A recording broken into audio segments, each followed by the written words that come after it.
The advice was make a plan atau bikin suatu plan, whether it's short term or long term.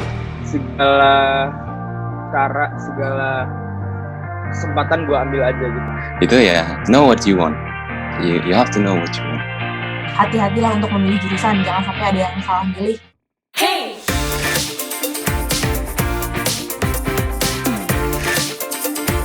Welcome to our party. Alpus 1 Broadcasting Series. Satu bincang, Alpus 1 berbincang.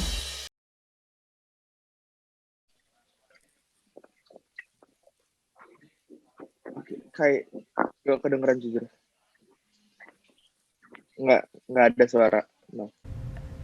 Assalamualaikum warahmatullahi wabarakatuh. Tadi cuma bercanda biar gak serius-serius banget. Oke, hai semuanya, apa kabar nih? Very good, man. Alhamdulillah. Oke, jadi selamat datang di episode pertama di acara kita. Apa Kaisa? Suatu bincang, Alpus 1 berbincang.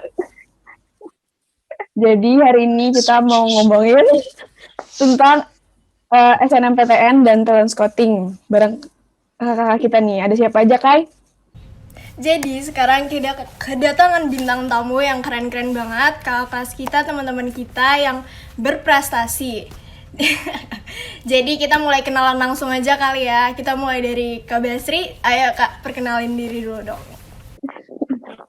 Nama gue Mahira Tika Basri, panggilannya Basri. Nama gue Muhammad Takira Bani, dipanggil Taki. Ya. Oke, makasih Kak Taki. Sekarang mungkin bisa langsung Vio perkenalan diri dulu.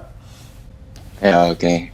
Jadi gue cuma satu-satunya yang depannya nggak pakai K. Alhamdulillah. Gue tuh angkatan sama Kaisa dan sama Najma. Jadi selesai. Ya, nama gue Hendrika Lividitya. And connection good? Koneksinya gimana? Agak putus. Oh ya, sorry. Kalau misalnya ada koneksi, but oke. Untuk introduksi sendiri, nama gue Hendrika Lividitya atau biasa dipanggil Vio. Dan ya, gue murid SMA Al-Azhar 1 atau sekarang ex SMA Al-Azhar 1. Oke. Nah, Thank jadi you, kan kalian udah dapet universitas nih. Kira-kira sekarang lagi sibuk ngapain sih? Kak Basri mungkin lagi sibuk ngapain nih, Kak? Untuk kesibukan sekarang, kayaknya cuma nonton, main game. Kalau boleh jujur aja ya, cuma kayak gitu doang sih kesehariannya. Kalau Kak Taki ngapain aja nih di rumah? Sering ke rumah sepupu-sepupu gue. Jadi ya gue sebenarnya nggak jenuh di rumah doang. Tapi ya gitulah, kita 5 bulan ke depan nggak ada kerjaan ya, what do you expect gitu. Kalau Vio gimana Vio? Di rumah ngapain aja? I mean, gini ya, gue pernah dengar dulu ada lecture dari Dr. Jordan Peterson. Kalau misalnya ada yang pernah dengar, dia bilang kan katanya, what advice would you give to a person that's 20 years old or below 20 years old? The advice was make a plan atau bikin suatu plan, whether it's short term or long term. And that's what I'm trying to do, basically. Jadi untuk plan, untuk tiap hari, I'll try to make short term that I can do in a day or maybe in a week. Dalam jangka waktu yang pendek, pokoknya yang bisa gue selesain. Biasanya ya goalsnya itu ya minor lah, kecil-kecil yang bisa gue selesain cepat. Dan yang kedua itu ada long term plan. That's basically what I'm trying to do in this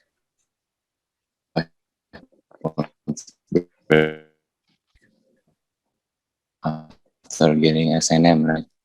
Setelah dapat SNMPTN, alhamdulillah pendaftaran ulang, dan setelah itu ya ada break, lama banget breaknya, dan gue pikir 4 sampai 5 bulan, sayang banget kalau nggak ngapain. So I try to make a long-term plan. I don't know what it is yet, but I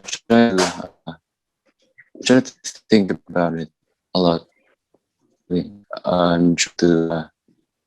One of them is probably I'm trying to caranya pemrograman dasar, seperti menggunakan Python, itu yang akan menurut gue ngebantu nanti kalau misalnya pas sudah masuk ke universitasnya. Dan juga ya yang kecil-kecilan, yang minor, yang tiap hari what I'm trying to achieve. Misalnya ya do an exercise, little exercise here and to at least be productive as little as it is. Namun gue jujur seminggu atau 2 minggu setelah pengumuman itu, bukan habis pengumuman itu, mah habis USBN, I've been doing nothing, man. Gak ada, kayak just trying to relax, take a break, not really doing anything else. And if I eventually do learn, I will learn in one day. Jadi ya, kalau misalnya kita di sekolah kan ya, apalagi di Alpus, kalau misalnya tugas sekolah, apalagi pas lagi PJJ kan itu ya dikejar waktu ya. Jadi you're not having fun doing it, and you don't know why you're doing it as well.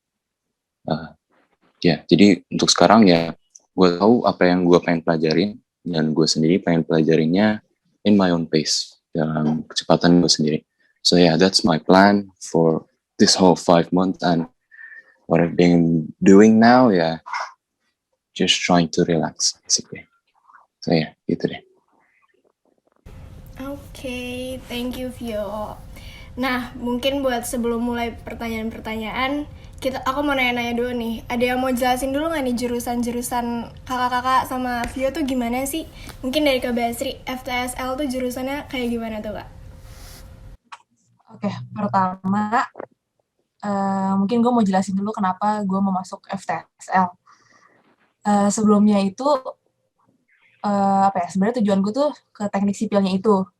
Tapi setelah beberapa ada pemikiran-pemikiran buat perbandingan lah antara UI ataupun ITB, berujung milihnya ke FTSL ITB, yang walaupun itu masih ada TPB yang untuk memperebutkan si teknik sipilnya itu. Kalau gue sih milih sipil itu karena tertarik, pertama itu gara-gara ayah gue, itu dia emang teknik sipil, dan gue ngeliat keseharian dia, ngeliat pekerjaan dia, ngeliat itu kayak seru aja gitu, dan dari kecil juga udah diperkenalkan ke arah yang ke konstruksi gitulah, pokoknya dari hal-hal kecil seperti Lego, itu tuh dari kecil gue udah mainnya tuh yang Legonya tuh yang bikin rumah, bikin gedung dan lain-lain. Jadi kayak emang dari kecil tuh udah dikenalin dengan teknik sipil, dengan pembangunan gitu. Jadi ya gara-gara udah dari kecil dan membuat kayaknya ini teknik sipil itu pilihan yang tepat. Tapi untuk saat ini masih baru masuk ke fakultasnya dulu, jadi masih harus berjuang lagi untuk di TPB-nya. Oke, makasih banyak Kak Basri buat penjelasannya. Nih kalau Kak Taki kan ngambil FKUI, gimana nih? FKUI itu gimana sih Kak? Oke, jadi disclaimer aja, gue juga sebenernya sekaget itu gue bisa dapet FKUI, tapi gue dari awal aja. Gue mau ambil FK gara-gara pertama gue keturunan dokter sih. Gue nyokap, bokap, nenek, kakek, sampai buyut gue tuh dokter semua. Jadi lu tahu motivasi gue dari mana lah. Itu nomor 1. Nomor 2, gue tuh segala cara, segala kesempatan gue ambil aja gitu. Jadi mau ini FKUI, kemarin IUP UGM, gue kebetulan udah keterima Trisakti juga. Itu gue coba semua. Nanti lihat aja gue keterima di mana, gue cocok di mana. Nah, terus gimana lagi? FK, gimana gue bisa tertarik sama FK ngelihat keseharian orang tua gue, ngelihat keseharian nenek kakek gue, dan mereka bisa di posisi mereka sekarang tuh gue termotivasi aja dari itu sih. Terus ya dapat dukungan dari mereka juga pastinya. Terus kalau FKUI-nya, dia hilang. Kalau FKUI-nya, gue nyoba TS itu dengan full of doubt gitu, gara-gara dari 7 orang atau dari 6 orang yang daftar talent scouting itu gue nilai paling rendah di antara mereka. Tapi alhamdulillah gue nggak ngerti rumus mereka nerima murid itu kayak gimana, tapi alhamdulillah gue bisa keterima di FKUI jalur talent scouting. So ya, jodoh gue kali di sini. Oh, oke. Jadi Kak Basri dan Kak Taki ini emang udah pengen dari kecil dan dari orang tua juga melewati jalan yang sama gitu ya. Kalau Vio gimana, Vio? You know, I feel just as blessed as Taki. Kan dia kan nilai rata-rata berapa gitu ya, bisa masuk talent scouting FKUI, sedangkan ya emang dia doang yang masuk FKUI, dan itu it's pretty mind blowing. Jadi ya, kalau misalnya untuk alasannya sendiri ya, banyak sih ya. There's a lot of factors to play into it. Tapi ya, I think it's the future. I mean, everything will be computerized. And following generations in 10 years, 20 years forward. Ya, menurut gue semuanya itu akan berupa, it will be digitalized. Dan kebetulan ya ini jurusannya yang gue mau, yang dynamic, yang bakal ngelihat ke depannya itu ya bakal nyambung gitu, berupa computers and all that. Jadi ya itu, that's one of the main reason. Itu salah satu alasan utama kenapa gue pilih jurusan ini. Karena ya jurusan ini membahas tentang dasar pemrograman dan kemudian AI, computer science, dan ya dalam, kalau misalnya di SNM kan kita memilih fakultasnya. Fakultas gue itu STEI, Sekolah Teknik Elektroinformatika, dan di dalamnya itu ada jurusan Teknik Informatika. Dan itu yang gue mau.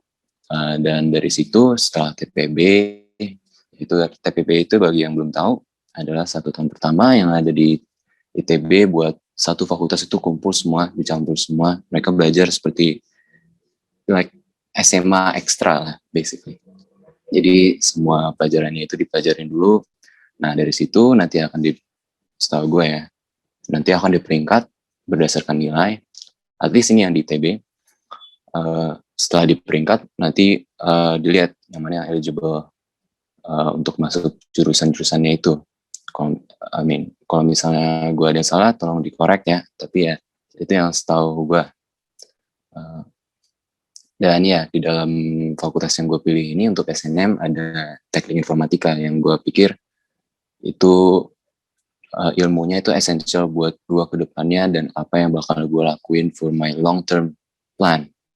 And I feel like it fits the world well. Everything will be digitalized. Semuanya bakal ke arah yang sana. Dan it's gonna be versatile. It's gonna be it's gonna be promising. Bakal gue lihat potensinya ya lumayan bagus, dan gue yakin itu alasan kenapa banyak banget sekarang orang yang masuk ke Sekolah Teknik Elektroinformatika atau STEI atau ya computer science di seluruh dunia, computer science, informatics, hal-hal yang berbau komputer lah. Dan it's because it's promising. The future is bright. Semuanya bakal ke arah sana. Nah, untuk fakultasnya itu sendiri, seperti yang gue jelasin, dan seperti yang namanya yang menjelaskan juga kan, namanya kan Sekolah Teknik Elektroinformatika, ada elektro dan informatika. Dalam itu ada jurusan-jurusannya tersendiri, nanti bisa search di website ITB. Tapi basically, fakultasnya itu membahas tentang ilmu-ilmu yang seperti gue bilang barusan, ada informatics, ada elektro, ada tenaga listrik, dan basically teman-teman. Dan kalau misalnya sekarang itu SNMPTN kalau nggak salah yang keterima ada 195 orang ya. Dan peminatnya juga nggak sedikit. Peminatnya ya sekitar 2.000 orang buat SNMPTN sendiri. Jadi ya itu potensinya banyak dan peminatnya juga banyak, sama itu chance buat dipilih masuknya itu ya it's pretty slim. Jadi ya gue bersyukur aja, alhamdulillah terima di jurusan yang gue mau. So ya itulah stay ITB. We'll see nanti ke depannya gue bakal masuk jurusan apa, dan we'll see maybe if there's gonna be another episode talking about this in the future lagi. Nanti gue bakal ceritain lagi apa experience gue di STITB, dan maybe I'll get more of it. I'll know more about the fakultas sama jurusan-jurusannya. Oke. So far itu yang gue tahu. By the way, Kak Basri sama Vio nih, jurusan yang kalian dapat itu pilihan pertama atau pilihan kedua kalian sih? Dan kalian punya tips nggak buat kita-kita nih, gimana cara untuk nentuin pilihan mana yang tepat untuk dijadikan pilihan pertama, dan yang mana yang tepat untuk yang dijadikan pilihan keduanya? Boleh mungkin Kak Basri dulu? Oke, pertama untuk pemilihan di SNMPTN itu kan dikasih ada 2 pilihan ya. Nah, kalau gue itu cuma milih di FTSL ITB doang. Itu jadi gue cuma ada 1 pilihan doang. Karena menurut gue gini, kalau misalnya kita pilih 2, kita ambil dua-duanya gitu pilihannya, dan ternyata di pilihan kedua itu kita kayak apa ya, nggak terlalu suka. Kayak kita tuh milih misalnya jurusan A ini gara-gara sayang aja gitu, maksudnya kan misalnya SNMPTN ada kesempatan buat milih 2 pilihan, masa nggak dipakai dua-duanya? Pasti kan pasti ada aja orang yang mikir kayak gitu. Tapi menurut gue sih itu jangan ya, karena pertama kalau kita di Al-Azhar itu kalau untuk SNMPTN-nya itu udah harus ambil, dan itu mungkin ada di semua sekolah juga, dan sekolah kita juga ada konsekuensinya kalau misalnya kita nggak ngambil SNMPTN. Terus menurut gue itu kalau misalnya kita milih di jurusan yang nggak kita mau atau kurang suka, itu takutnya nanti ke depannya itu malah jadi nggak serius ngerjainnya, nggak serius ngejalaninnya, dan nanti ujung-ujungnya malah kita kayak kepaksa. Jadi menurut gue pilih ke jurusan yang bener-bener lu mau, yang bener-bener lu niat buat ngejalaninnya kalau misalnya keterima. Dan kalau misalnya untuk pilih jurusan itu jangan lupa untuk lihat dari alumni, lihat dari nilai-nilai juga, lihat dari saingannya juga, karena itu cukup berpengaruh ya. Dan untuk pilihan kedua, kan ada beberapa yang bilang nggak mungkin keterima di pilihan kedua. Menurut gue itu sih mungkin aja ya, kalau misalnya emang bisa, pasti tuh ada aja yang keterima di pilihan kedua. Jadi hati-hatilah untuk memilih jurusan, jangan sampai ada yang salah milih. Pokoknya untuk milih jurusan SNMPTN tuh diusahain yang bener-bener dimauin, yang bener-bener kayak, oh ini yang bener-bener gue mau, yang cita-cita gue. Pokoknya gue bakal ngejalaninnya dengan ikhlas, ngejalanin dengan semangat dan lain-lain gitu. Mungkin itulah sedikit tips dari gue. Oke, makasih Kak Basri. Kalau Vio gimana nih tipsnya? Oh well, ya. Pertanyaannya kan gimana cara nentuin jurusan pertama sama jurusan kedua ya. Well, first of all, kayak Kak Basri bilang, itu ya know what you want. You have to know what you want. Jadi ya whether it's tes minat bakat atau konsultasi sama orang tua atau sama guru BK atau search sendiri, because most information is free nowadays. You can search it all up, almost everything. Jadi bisa search sendiri, dan ujung-ujungnya lu benar-benar harus tahu. You have to know what you want. And then secondly, from then on, if you're set on it, yang pertama, we're gonna have fun. It's a podcast. Kalau misalnya untuk ketua sendiri sama Kaisa gitu atau Najma itu, what do you want from now? Sekarang maunya apa?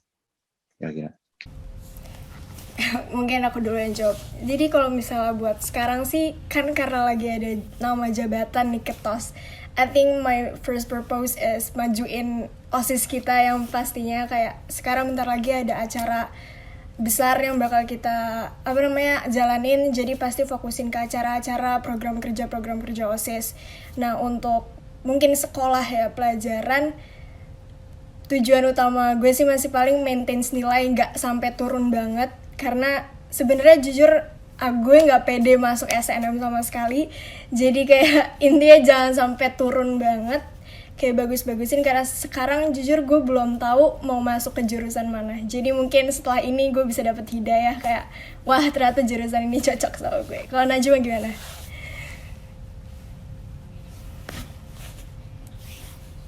That's in it for school. Itu buat sekolah. What's in it for you? What's the benefits for you? Like, menurut lu, what's your own plan that will benefit yourself in the future? Because in the future, they're not gonna give a damn with your SMA di mana, atau di SMA jadi ketos atau apapun. If you're an accountant, you're an accountant. If you're a banker, you're a banker. If you're a successful entrepreneur, you're a successful entrepreneur. Whether you come from the back of nowhere, whether you come from a wealthy family, they don't care. What's in it for you? What do you actually want in your future? Oke, mungkin aku jawab dulu ya. Jadi mungkin kalau pengen kayak gimana, gue ingin memberikan perubahan ke orang-orang dalam profesi apapun, karena sekarang gue bener-bener gak kepikiran mau masuk jurusan apa, cita-cita gue apa, kayak masih foggy banget masa depan gue tuh kayak gimana. Tapi intinya gue pengen bisa bikin perubahan ke Indonesia or bahkan dunia yang bermanfaat banget gitu loh. Jadi kayak intinya dalam profesi apapun gue ingin memberikan dampak yang baik kepada masyarakat luas gitu sih. Jadi ya gitu. Yeah, I see that you got some things. You already got things right already. You're going to the straight path. So if you see successful people, they're all, the masyarakat itu bakal ngerasa kurang tanpa mereka. So you have to give value, whether it's to a company and then eventually from a company to the people itself, or maybe straightforward to the people itself. You have to give benefits in order, for them to like you and then benefit yourself in the future. So yeah, you already got things right. You're going in the right direction. Yeah, you have to give benefits to the people, and then from then they give benefits to you. So that's the big picture basically, and what I believe every people that wants to be successful should do. So yeah. What about Najma? Yang maunya apa? Emang pertanyaannya ya agak menakutkan ya. Bilang katanya maunya apa? Ya, maunya apa? Kayak susah banget nentuin maunya apa gitu ya. Tapi ya itu, it's one of the hardest things to do, even though it doesn't look like it, right? Kita maunya apa aja susah banget. Gue ada temen gue yang gue tanya gitu, lu maunya kemana gitu, jurusan ribet banget, lu anak IPA tapi sukanya jurusan IPS, tapi ya nggak mau ribet juga kan. Jadi ya kalau di IPA mau apa, dia masih nggak tahu. Dia tes minat bakat ya, inshallah it will help her somewhere along the line. Tapi ya banyak banget orang even in my own circle yang masih belum tahu benar-benar apa yang mereka mau, dan itu ya it's one of the hardest things to do, to decide what you really want, and then to make a plan of it, and then to start doing it. Itu paling susah, start doing things. Dan emang ya gitu deh. Kita biasanya tuh kayak cuma merencanakan dan pengen, tapi a lot of susah. wants, never do anything. Yeah, if you talk the talk, you have to walk the walk, man. Ngomong dong tuh gampang. Lu kalau beneran mau kerjain itu, that's a different thing. Kayak. Yeah, I can see that from you. Ya bisa kelihatan. Ya, Najma maunya apa? Kalau jurusan deh, biar nggak susah. Kalau jurusan, sebenarnya gue tuh masih maju mundur pengen jadi dokter. Karena kayak it's my childhood dream. Tapi gue kayak masih nggak yakin dengan diri gue sendiri gitu. Tapi kayaknya gue udah mulai kayak oke, gue pengen jadi dokter. Okay. I mean, that's a lot of people's dreams, especially Asian. I mean, they say stereotypes aren't good, but come on, there has to be some truth. And stereotypes, gue ngeliat tuh every Asian parent that doesn't know anything else really. They see that a doctor is pretty much a successful people, Yeah, true. whether it's anywhere. So apa ya, that becomes, bakal menurun and it will be every child's dream. Well, this is just my opinion. So I think it's just a pretty narrow-minded path. It's a narrow-minded vision. I feel like there's so much things to explore in the world. They say, you can be whatever you want, and it really is. You can be whatever you want if you put the effort in there. So if you want to be a doctor, then yeah, fine, cool. But I feel like if you truly want to be whatever you want, then you have to explore more things. You have to find more things, the things that you actually want, not because society tells you that becoming a doctor is successful. And that itself, dokter tuh lu bakal selesai sekolah dokter tuh umur berapa kira-kira? 30 spesialis? Gini deh, gue ambil dari orang tua gue. Yeah. Sip. Nyokap bokap gue kedokteran umum 9 tahun. Paling cepat 6 tahun. Lu mungkin tahu itu, paling cepat 6 tahun. Abis itu lu harus magang 2 tahun. Abis itu lu harus ambil spesialis lagi. Kalau lu kayak mau considered sama society successful, kan biasanya lu harus ambil spesialis lagi. Kalau nggak spesialis itu lu kerja di puskesmas kan ya? Lu kerja no one's di gonna UGD, accept you. Yeah. Yeah. No Terus one else. lu ngambil spesialis, itu lu bisa tergantung spesialis apa, itu it varies. Tapi bokap gue kelar 32 tahun, nyokap gue kelar 34 tahun. So like lu harus sabar dan tekun kalau mau ngambil kedokteran. It's a big choice. It's an investment sih kalau kata gue. Tapi ya, it's your investment. And sometimes for other people it's a big mistake. But here's the thing, man. This is what I ask the people that's listening to this podcast, or to Najma, or anyone else that wants kedokteran. So first of all, please, I want you to explore more. Look at the things around you and what's in the future. Karena menurut gue, again, this is just my opinion. Menurut gue gini nih, if I'm just using my logic, dulu Indonesia itu nggak banyak dokter menurut gue. Dokter tuh ya paling ya yang nggak sebanyak sekarang lah yang pasti. Dan because of that, they get easier. It's easier for them to get jobs. So after that, more patients will come to them. Karena emang dokternya cuma itu aja. Maybe satu daerah dokter yang mau nangani tentang hal ini. And that in the future, or maybe just right now, peminat untuk kedokteran, that's so many. Even in SNM itu banyak banget. Gue juga heran, like, come on guys, open your eyes, man. Look at the world around you. Don't you really want anything else? You don't have to doctor parents.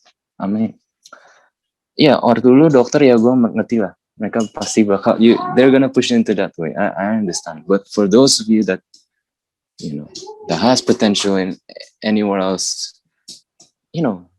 just explore more. See what you really want. And then, I think that buat sekarang itu ya seperti salah satu teman bokap gua itu ya dia punya anak, and then setelah gue dengar ceritanya ya setelah lulus jadi dokter, ya pertama lulus jadi dokter berapa? 30 years old.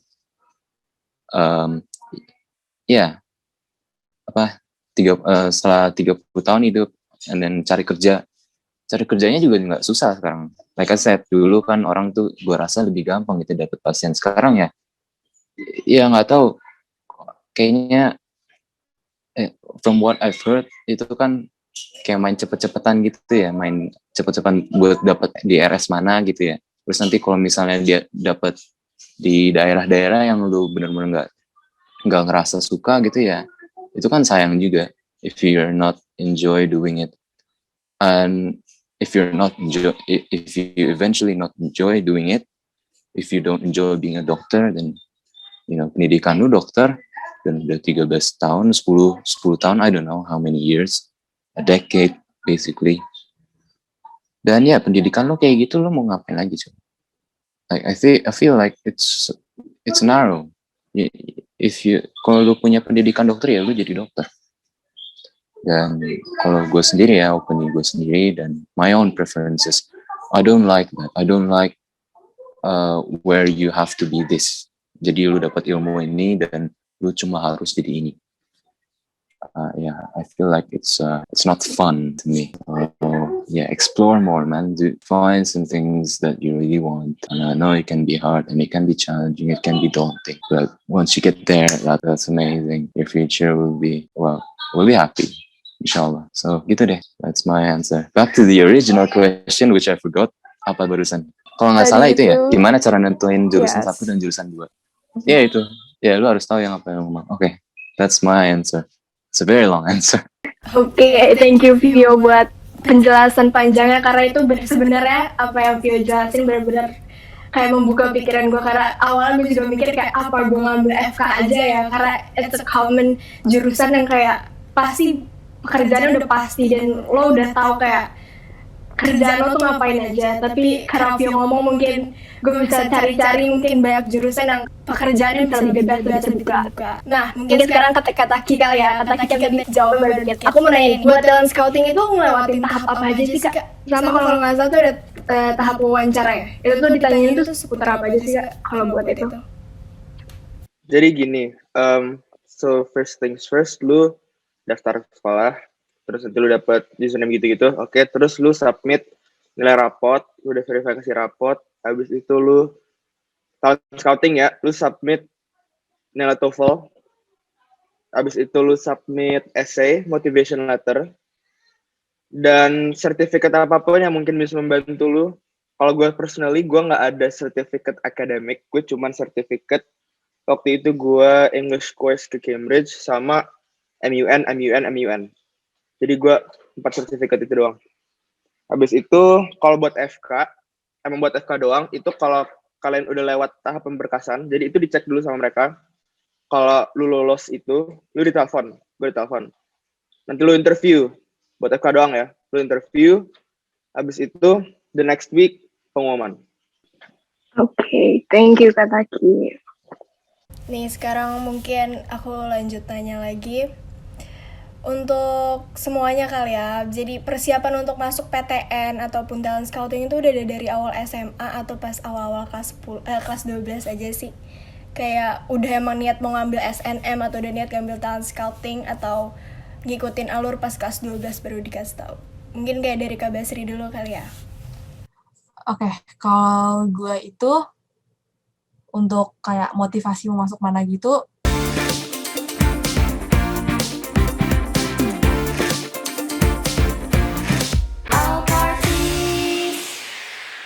Apu 1 Broadcasting Series.